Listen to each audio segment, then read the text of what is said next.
సిద్దిపేట జిల్లా దుబ్బాక మున్సిపాలిటీలో నిర్వహించిన వికసిత్ భారత్ సంకల్ప యాత్రకు ప్రజల నుంచి అనూహ్య స్పందన వచ్చింది. ప్రచారార్థం ఎల్ఈడీ స్క్రీన్ ద్వారా అధికారులు కేంద్ర ప్రభుత్వ పథకాలను ప్రజలకు వివరించారు.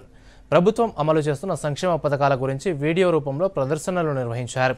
అనంతరం కేంద్ర ప్రభుత్వ పథకాల క్యాలెండర్ను ఆవిష్కరించి గ్రామ ప్రజలకు అందజేశారు. పీఎం జీవన్ జ్యోతి బీమా యోజన, సురక్ష బీమా యోజన, అటల్ పెన్షన్ యోజన పథకాలకు సంబంధించి ప్రజలందరికీ అవగాహన కల్పించారు.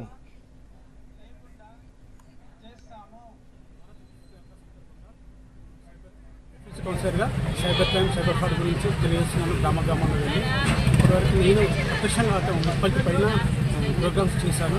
భారత గారి అదే ప్రజల్లో ఎడ్యుకేట్ చేయడం జరుగుతుంది. ఆన్లైన్ ద్వారా మోసపోవద్దు. ఒకప్పుడు మోసం చేసిన ఏంటంటే దొంగలు పడాలంటే ఇంట్లో తాళంబల కొట్టుకొని లేదా గుణ పెంకలు తీసుకొని వచ్చేవాళ్ళు. ఇప్పుడు ఏంటంటే కంప్యూటర్ ఉంటే చాలు, లేదా ల్యాప్టాప్ చేయాలి, చేతిలో సెల్ ఫోన్ చేయాలి. ఇంత సాంకేతికత పెరిగిందో, ఇంత టెక్నాలజీ పెరిగిందో అన్ని మోసాలు కూడా అయిపోయినాయి. ఎలా మోసపోకూడదు, ఎలా ఉంటే మనకు డబ్బు భద్రంగా ఉంటుంది అని ప్రజలకు తెలియడం జరుగుతుంది.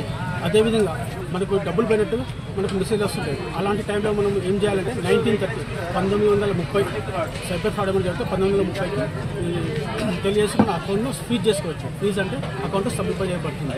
ఈ ప్రోగ్రామ్ యొక్క ముఖ్య ఉద్దేశం ఏంటంటే సెంట్రల్ గవర్నమెంట్ మనకు ప్రజల కోసం పెట్టిన స్కీమ్స్ అన్నిటి ఉద్దేశం దాని గురించి చెప్పడానికి ఉద్దేశంతో పెట్టడం జరుగుతుంది. అండ్ మా బ్యాంక్ పరంగా చెప్పాలంటే చాలా స్కీమ్స్ ఉన్నాయి. లోన్ విషయం మాట్లాడాలనుకుంటే మనకి ముద్దా లోన్ కావచ్చు, కానీ ఫుడ్ ప్రాసెసింగ్ యూనిట్లు కావచ్చు, కానీ పిఎంఈసీపీ కానీ ఇలా చాలామంది లబ్ధిపోతారు.